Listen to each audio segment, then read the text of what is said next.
We're here. We're It's Babe at 5. Welcome, ladies. I'm Karen Ray. I'm here tonight with Teresa Barthol from EXP Realty. We've got some important discussions to have. We do. Teresa had suggested a movie, Mrs. Palfrey at the Claremont, and how many of you have parents that at some point in the not too distant future are going to be having to make some difficult decisions about where they live? Yeah. So I suggested the movie Mrs. Palfrey at the Claremont because it's about this very sophisticated lady. She's probably in her 80s, right? And she, sees a brochure and she's going to be off to London to stay at this senior hotel, I take it, and she wants to be closer to her grandson. And as it turns out, the grandson doesn't call, doesn't visit. Yeah. She finds it a bit disappointing. It's not the place she was hoping to find. She lost her husband, Arthur, who she'd probably been married to for a long time.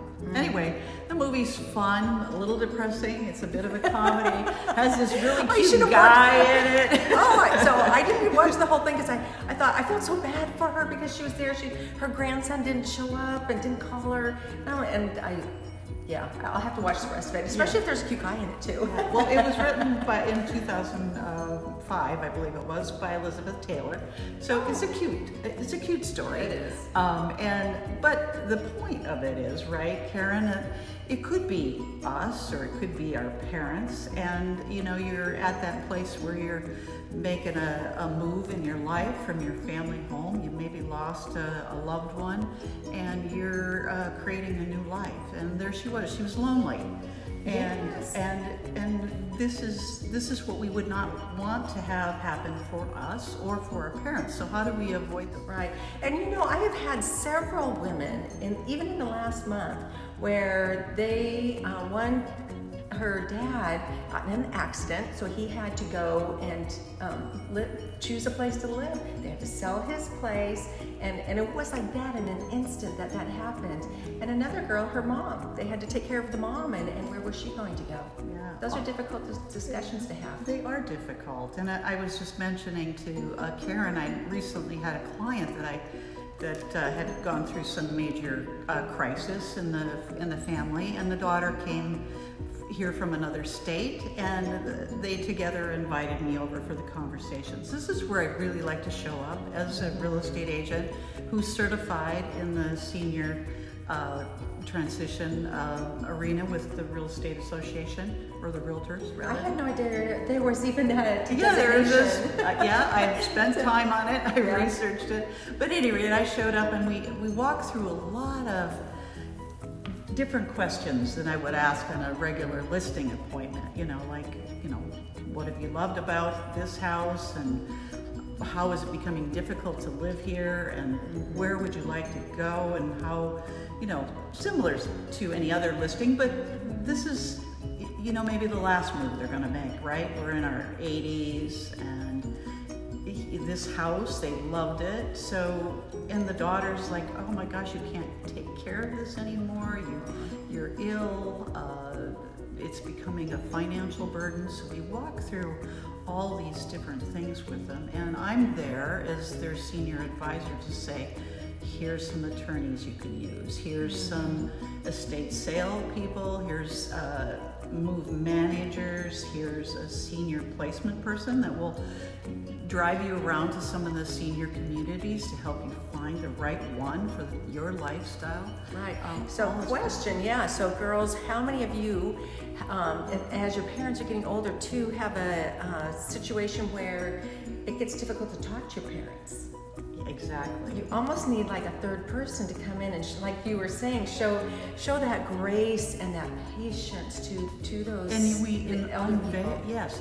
I've seen it unveiled so many times where they, the daughter learned things she didn't know.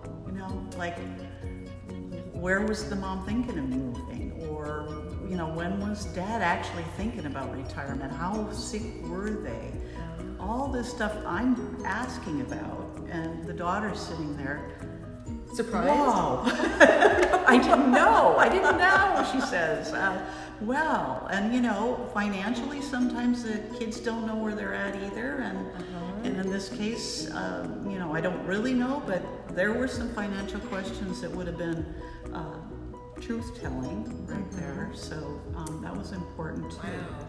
I came from my own family, and we didn't do the whole communication as well as we should have. So maybe I'm out here in a mission to kind of do it differently for others. And I know I've had clients that said, hey, we're ready to go, and they're very embraced by their family. And then there's others that are not. And if I could help bridge that gap for you, please call on me for that. So how do you deal with, I would imagine that there's a lot of fear.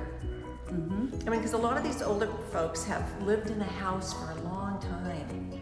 And just that fear to move someplace that they don't know, that they, and they want to stay where they're at, but they really can't because maybe they have stairs or that type of stuff. How do you deal with those kind of issues? Well, it's a matter of kind of talking about what the fears are. It's about introducing them. It's about them hearing from me that I've had other clients that moved to that place and they love it. We're experiencing that in the neighborhood I live in. There's several people that are over their 80s and they're all going to the same place, and there'll be neighbors there. So you discover things that are a happy place for them, or hey, they didn't realize they could go somewhere where they could continue gardening if gardening was what they always loved.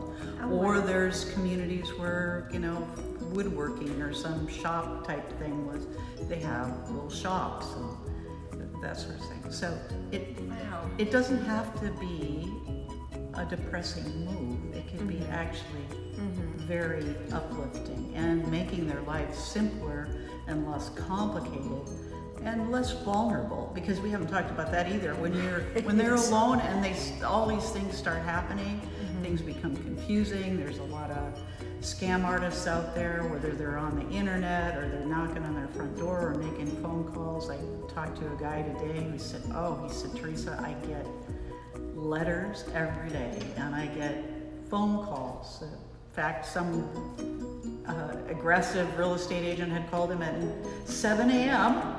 and he said, I am still sleeping. And she hung up and called back 2 minutes later and said, is your wife available?